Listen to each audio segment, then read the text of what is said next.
here's what happened at round 10 of the FIA Motocross World Championship, the MXGP of Italy in Maggiora. MX2 race 1, championship leader Kai de Wolf went down mid-pack in the first turn. Gavin Towers also went down in what is his first pro race. Sasha Coonan over the line though for his 8th Vauxhall shot as de Wolf picked himself up from the carnage, went about his business. Turn 2, Lucas Coonan also tipped over on the exit of the turn, both in the Stan Husqvarnas with a lot of work to do. Adamo was quickly on the move, found his way past Rick Elsinger into 4th place, and as Sasha Coonan led, he tipped over, allowed Everts to go through on lap 2 to take over the lead. Sasha Coonan re-emerged in 4th position, which is where he would stay. Kai de Wolf on the charge, found his way past the Honda of Ferruccio Zanchi to move into 9th as wildcard rider Valerio Latta moved past the Yamaha of Elsinger to move into 5th with about 6 laps to go. De Wolf then got the better of the 11 of Harrop, and then quickly after that, the 319 of Prunier. Harrop followed him through. All of a sudden, they were 7th and 8th. Prunier ended up in 9th. But no one a match for Liam Everts. Took his 3rd race win of the season from Langenfelder, Adamo, Coonan and Latta.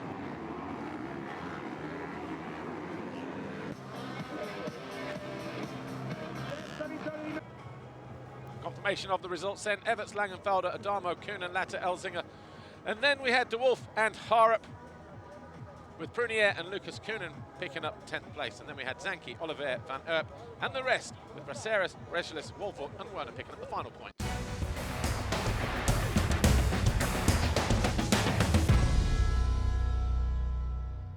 MX2 race 2. Charging into the first turn once again, Sasha Coonan, this time Vauxhall shot number 9.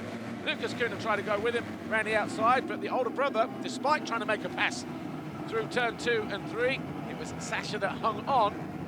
Meanwhile, Latta was into 3rd, Langenfelder 4th, Everts 5th, Adamo 6th, Oliver 7th, de Wolf buried in around about 10th place, look, as we headed up the first hill. Adamo quickly down the inside of Everts to move into about 5th place early on. Everts, so a few corners later, responded, found his way back past his teammate. Harrop followed through as well. After that mistake from the Italian, he was now into 6th, Adamo was 7th. Langenfelder ran into the rear wheel of Valerio Latta as he was challenging for 3rd. And a couple of laps later, Langenfelder came unstuck here. He fell from 4th, picked himself up in 8th. That is where the German would finish, and that was a podium gone in the blink of an eye. 3rd, 4th, 5th was the battle we all kept an eye on, Latta, Everts and Adamo. If Latta stayed there, he would be 3rd. If Adamo found his way past Everts, the podium would belong to Adamo. But Sasha Coonan rounded out race 2 with his 2nd race victory and his 2nd career Grand Prix win as well, back-to-back. He was your winner in Latvia a week ago. Lucas Coonan crossed the line 2nd. It was a brothers 1-2 in the race, Latta 3rd, and the overall belonged to Sasha Coonan, Liam Everts. They shared the points. Valerio Latta, Adamo, the wild card, picking up 3rd ahead of the defending champion. De Wolf now leads the championship by 48 points over Simon Langenfelder. Lucas Coonan drops to 3rd, he's 4 behind, and Everts is 4th. And you see the rest of the point scorers here, but what a great day for Sasha Coonan, a 4th and a 1st. His 2nd Grand Prix victory. Liam Everts a 1-4 for 2nd overall. Valerio Latta, his 1st ever podium in MX2, 3rd overall with a 5th 3rd.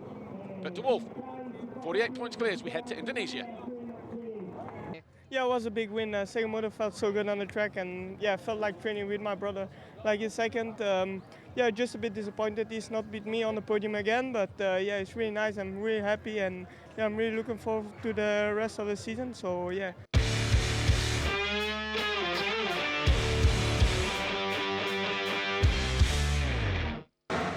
After the ramp qualifying races on Saturday, Tim Geiser held a 9-point lead heading into MXGP race 1. It was Jeremy Seewer who grabbed his 2nd Vauxhall shot of the campaign.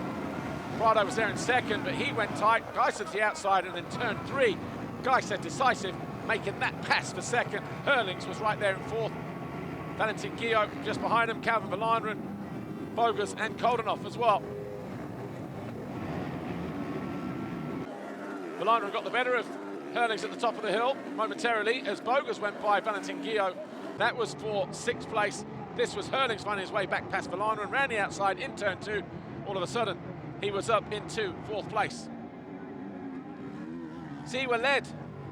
Geiser went around the outside of him, and as they came into land, Seewer misjudged the right-hander, caught his handlebar on the bank, snatched the bars out of his hand, went straight on through the barriers, 2nd to 5th. That is where the Kawasaki rider would finish. Borgmo got up the inside and into his teammate, but he came off worse. He fell from 9th, came home in 11th, but it was Guillaume who finished in that 9th place. Great battle this in the final stage of the race. Geiser, Prado, Hurlings.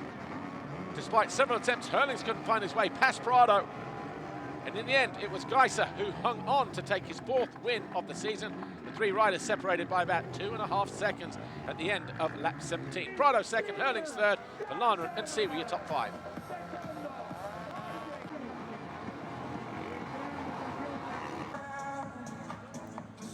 That win from Geiser meant that heading into race 2, he now had a 12-point advantage over Prado. Hurlings was 62 further back than we had Fevre, Valana and Seewer.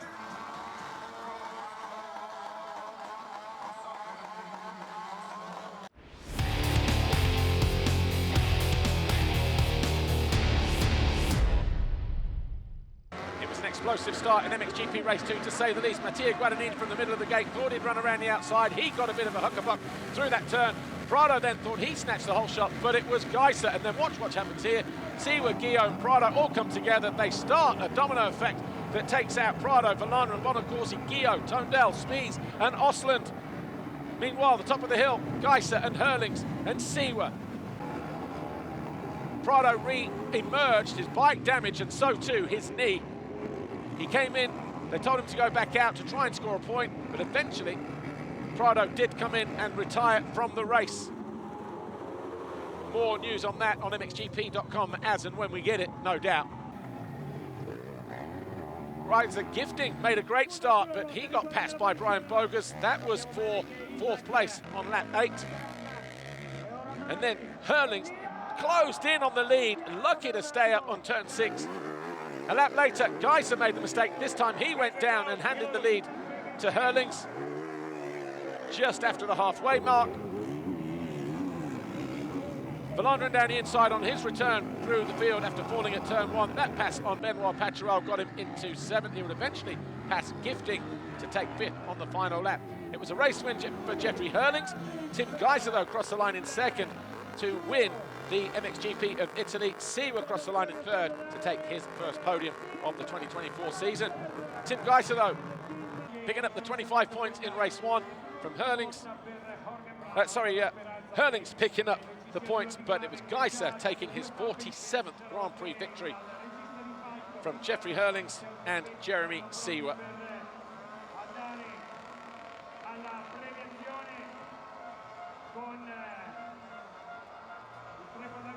Championship, Geiser now 34 clear of Prado, Hurlings 37 behind him. Valana has moved up to 4th, Seewer is 7th behind the Yamaha man in 5th. 3 wins now in Majora for Tim Geiser, who continues to lead the championship as we head to the double headers in Indonesia.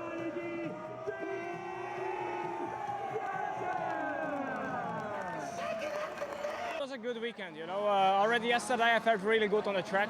The track was a bit more rougher and also more technical, you know. Today the track was, the crew make a great job, you know, because how much water, how much rain we have during the night was incredible. That today, now in the 2nd race, was already dusty. But it was quite flat, you know. It was not easy to make a difference, but anyway, we had a great racing, you know.